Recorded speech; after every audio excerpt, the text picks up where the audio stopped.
Le 9 septembre 1960, Patrice Lumumba appelle Mobutu et ils se disent ça. Joseph, tu m'as promis venir me voir depuis 2 jours. Tu ne viens pas. Que se passe-t-il? Je suis absorbé par le travail. Je ne peux pas venir. Comment? Je suis le ministre de la Défense nationale. Quel travail fais-tu en dehors de moi? Patrice Lumumba raccroche en disant c'est un traître, je vais le révoquer. Seulement quelques mois avant cette interview, un ami belge de Patrice Lumumba le mettait en garde contre Mobutu et sa cupidité. Mais Patrice Lumumba répond en disant à son ami qu'aujourd'hui Mobutu a changé et qu'il n'aura plus besoin de trahir quelqu'un pour gagner des sous. Pourtant, l'histoire donnera tort à Patrice Lumumba puisque Mobutu finira par le trahir. Mais dans quelles conditions? Dans quel contexte? Et pour quelles raisons? Les amis, cette semaine et la semaine prochaine, direction le Grand Zaïre pour découvrir les histoires de Patrice Lumumba et de Joseph Désiré Mobutu. Sans plus tarder, let's go!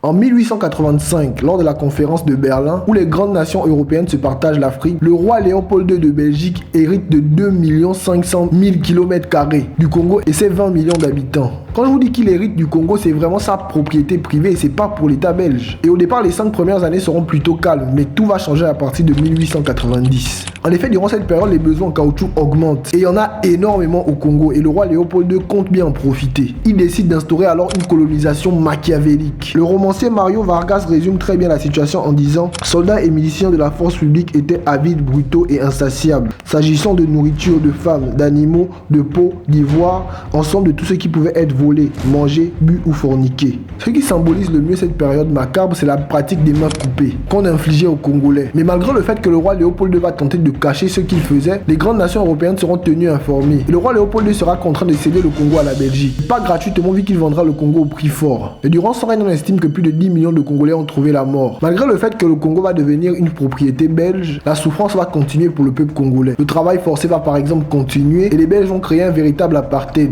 Par exemple, pour accéder à l'école primaire, il faut être baptisé. Un noir, pour accéder à une bonne formation, doit d'abord passer par un séminaire. Et pour beaucoup de Congolais à l'époque, le seul moyen de s'en sortir, c'est de devenir prêtre. Au début des années 50, les Belges vont commencer à essayer d'améliorer les conditions de vie des Congolais. Le travail forcé sera désormais prohibé, mais le racisme sera toujours présent. Les Belges appellent par exemple les autochtones nos Congolais, comme s'ils les appartenaient. Et ces derniers n'ont toujours pas de pouvoir politique. Ils n'ont même pas de pouvoir tout court. En 1952, les Belges vont créer une catégorie qu'on appelle les évolués. Les évolués regroupent les Congolais qui sont instruits et qui doivent s'intégrer progressivement aux Belges. Mais selon les Belges, les évolués doivent se comporter de manière responsable. Ils doivent être chefs de famille d'une famille nombreuse, avoir une maison bien tenue et occuper un poste d'autorité. Et les évolués bénéficient également de quelques faveurs. Ils peuvent acheter du vin, voyager en première classe, inscrire leurs enfants dans les écoles de blancs, mais le système impose parfois un contrôle humiliant aux évolués. Parce que la loi stipule qu'un évolué doit avoir suffisamment de lits, de draps, de têtes d'oreiller, de fourchettes, de couteaux pour pouvoir dormir et manger comme leur maître. Maintenant que le décor est planté, nous allons un peu plus centraliser notre histoire.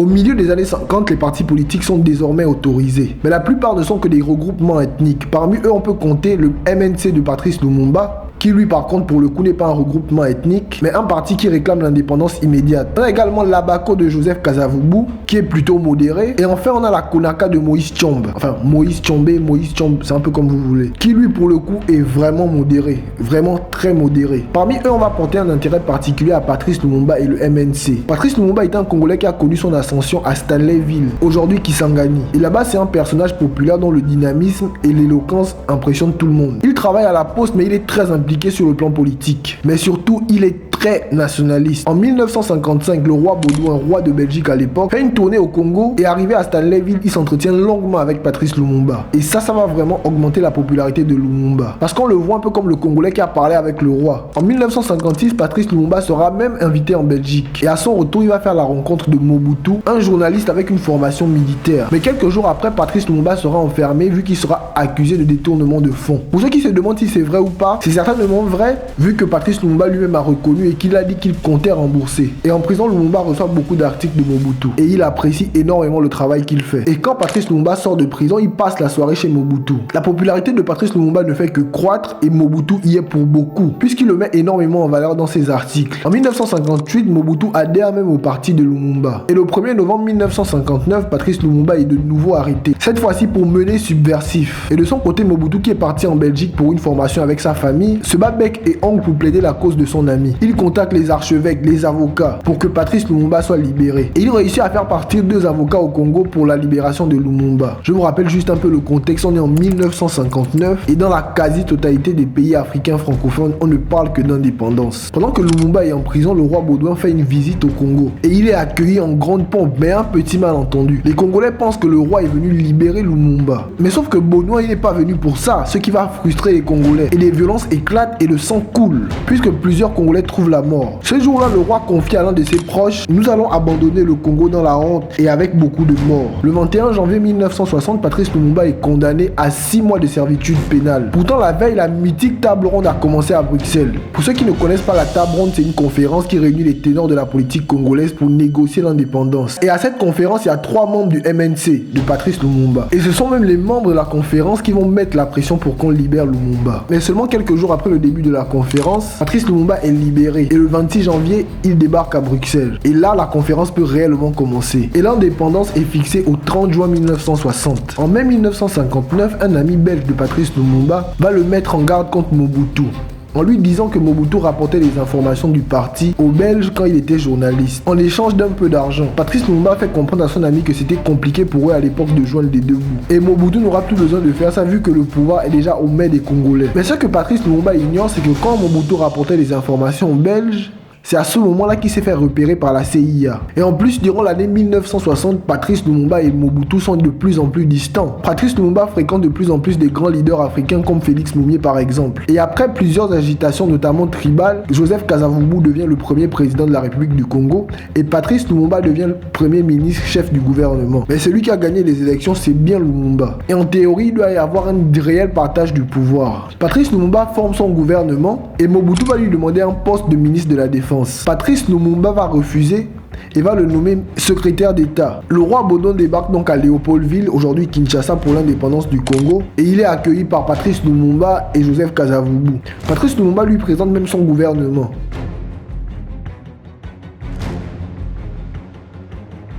Le jeudi 30 juin 1960 commence très calmement au Congo. C'est au Palais de la Nation, lieu de déroulement de la cérémonie, que le roi Baudouin va prononcer un discours imposé en grande partie par le gouvernement belge. Et dans son discours, il a des phrases condescendantes et surtout paternalistes. Et cerise sur le gâteau, il loue le génie du roi Léopold II. Oui, celui qui a fait tuer plus de 10 millions de Congolais. Et après son discours, vous avez Patrice Lumumba qui entend ça. Mais bon, ne brouillons pas les étapes. Après le discours du roi Baudouin, Joseph Kasavubu, le président de la République congolaise, va également prononcer son discours. Mais lui, à la base, dans son discours, il voulait faire des petites éloges à la Belgique. Mais certainement blessé par les propos du roi Baudouin, il ne va pas lire cette partie. Mais il va faire un discours classique. Mais Patrice Lumumba qui va prendre le micro après lui, il est déjà saoulé depuis la veille parce qu'il a l'impression qu'on donne les bons rôles à Joseph Kasavubu. Et en plus, Joseph Kasavubu a refusé de montrer son discours à Patrice Lumumba avant la cérémonie. À ça, vous ajoutez encore le discours du roi Baudouin, ça crée un véritable cocktail explosif. Patrice Lumumba va prendre le micro et va faire un discours qui à la base n'était pas prévu.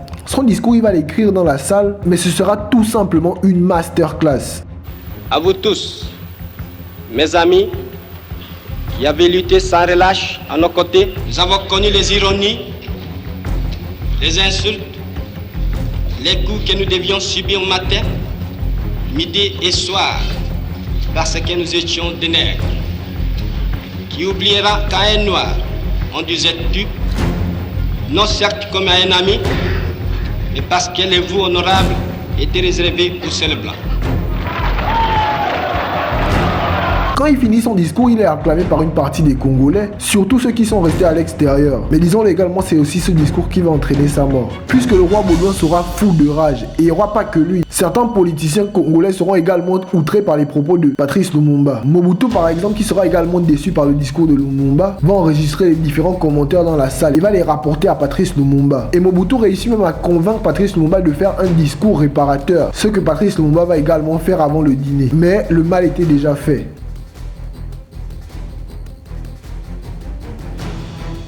Seulement quelques jours après l'indépendance du Congo, un général belge refuse d'africaniser l'armée. En fait, on se rend compte que tous les grands postes de l'armée sont occupés par des Belges, ce qui va mener à une rébellion des Congolais. Enfin, des soldats congolais. Ces derniers auront même le soutien de Patrice Lumumba qui va virer le général belge en question. Et par la suite, il va nommer Mobutu chef d'état-major. Mais je vous l'ai déjà dit plus tôt, Mobutu est déjà en contact avec la CIA. En juillet 1960, Patrice Lumumba demande le soutien de l'ONU. Sous la demande de Patrice Lumumba, les casques bleus de l'ONU interviennent donc au Congo pour régler les différends entre les soldats congolais et les soldats belges. En juillet 1960, le gouvernement congolais rompt tous les accords diplomatiques avec la Belgique. Par contre, les casques bleus de l'ONU interviennent au Congo mais ne condamnent pas la Belgique. Et les mêmes casques bleus n'interviennent pas dans la province du Katanga, ce qui pousse Moïse Tshombe à faire une sécession. Les problèmes vont également commencer entre Mobutu et Lumumba, puisque Patrice Lumumba va nommer un de ses proches, Maurice Mpolo, au poste de Mobutu.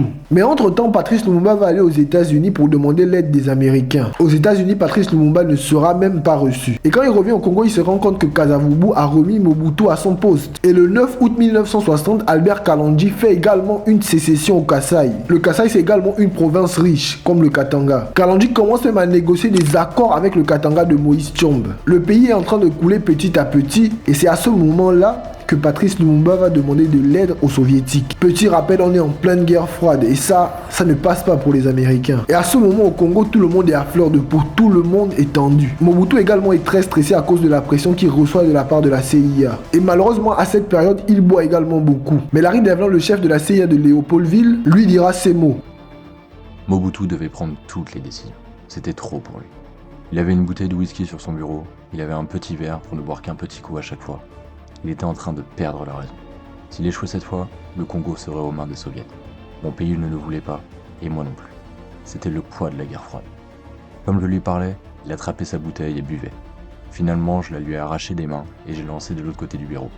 En criant très fort, j'ai dit « Ou vous arrêtez de boire, ou vous échouerez. » Je ne sais pas si Mobutu va effectivement arrêter de boire. Une chose est sûre, c'est qu'il va commencer à prendre les choses en main. La situation se tend de plus en plus au Congo et Patrice Lumumba et Mobutu vont essayer d'agir une dernière fois ensemble, en essayant de mater les deux sécessions. Le 27 août, l'armée occupe Bakwanga, la capitale du Kasaï. Le lendemain, cette même armée commet des massacres et Mobutu se dédouane et tout le monde accuse Lumumba. Le 5 septembre au soir, Joseph Kasavubu révoque Patrice Lumumba de son poste de premier ministre et nomme à sa place Joseph Iléo, le président du Sénat. Quelque temps après, quand Patrice Lumumba écoute ça, il conteste la décision de Kasavubu et le révoque à son tour. Patrice Lumumba qualifiera même Joseph Kasavubu valet de l'impérialisme et des Flamands. Le lendemain, Patrice Lumumba demande même à Mobutu d'arrêter Joseph Kasavubu, mais Mobutu refuse. Le 9 septembre 1960, Patrice Lumumba appelle Mobutu et ils se disent ça. Joseph, tu m'as promis venir me voir depuis 2 jours. Tu ne viens pas. Que se passe-t-il? Je suis absorbé par le travail. Je ne peux pas venir.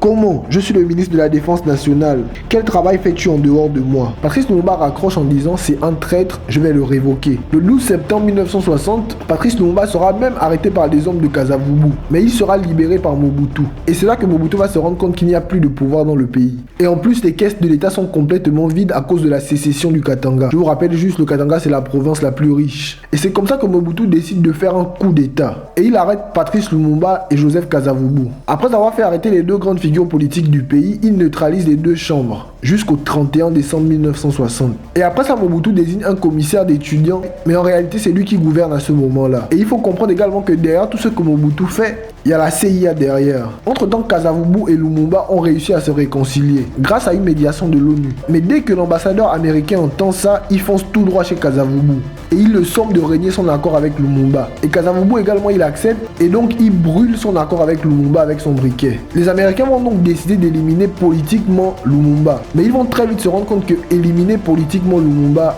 c'est impossible. Ils vont donc décider de l'éliminer physiquement. Je vous rappelle que tout ça se fait avec la bénédiction du président américain de l'époque, un certain Eisenhower. Pour ceux qui connaissent. La première idée c'était de l'empoisonner avec un dentifrice, mais ils vont très vite abandonner l'idée. Engager un tueur pour l'assassiner, ils vont également abandonner l'idée. Et au final, ce sont les Belges qui vont prendre le dossier en main.